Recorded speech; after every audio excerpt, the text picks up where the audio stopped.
Welcome friends, গতকাল আমি শেষ ভিডিওতে অর্থ দপ্তরের বিজ্ঞপ্তি প্রকাশ সংক্রান্ত যে বক্তব্য রেখেছিলাম বকেয়া মহার্ঘ ভাতা প্রসঙ্গে, আজকে সংবাদপত্রে দেখুন সেই বিষয়টাই রয়েছে। আমি সেই জন্য একটু আপনাদের সাথে শেয়ার করতে চাইছি মেন জায়গাগুলো।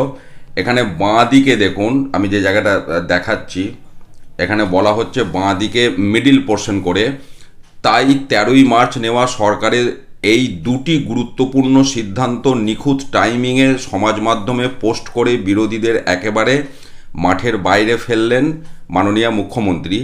অর্থাৎ 13ই মার্চ সিদ্ধান্ত নেওয়া হয়েছে। এবার এই জায়গাটা দেখুন, এখানে যেটা লিখছে, যেটা একদম মিডিলে মোটা করে লেখা আছে বোল্ড, সিদ্ধান্ত নেওয়া হয়েছিল 13ই মার্চ।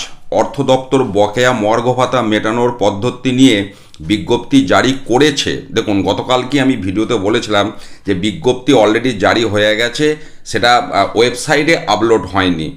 তারপরে দেখুন যেটা বলছে, নির্দেশিকা মেনেই 2026 সালের মার্চ মাস থেকে ধাপে ধাপে বকেয়া টাকা কর্মীদের অ্যাকাউন্টে ঢুকবে, এটাই কিন্তু সংবাদপত্রে বলা হচ্ছে।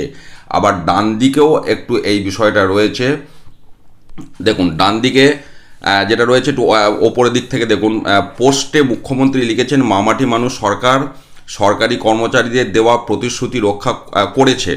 তারপরে দেখুন, নবান্ন সূত্রে খবর, অর্থ দপ্তর ইতিমধ্যেই বকেয়া মহার্ঘ ভাতা মেটানোর পদ্ধতি নিয়ে বিজ্ঞপ্তি জারি করেছে। অর্থাৎ কোন পদ্ধতিতে মেটানো হবে, যেটা আমি গতকাল বলেছিলাম, মডালিটিস যে কথাটা বলা হয়েছিল শব্দটা, এবং সেই নির্দেশিকা মেনেই 2026 সালের মার্চ মাস থেকে ধাপে ধাপে বকেয়া টাকা সংশ্লিষ্ট কর্মীদের অ্যাকাউন্টে ঢুকতে শুরু করবে।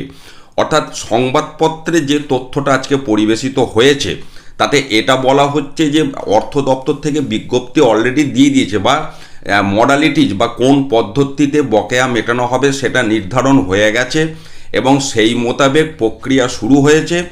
এই মাস থেকেই অ্যাকাউন্টে টাকা ঢুকবে, এমনটাই কিন্তু আজকের সংবাদপত্রের খবর আমি সরাসরি আপনাদের সাথে শেয়ার করলাম। ভালো থাকুন, সুস্থ থাকুন, ধন্যবাদ।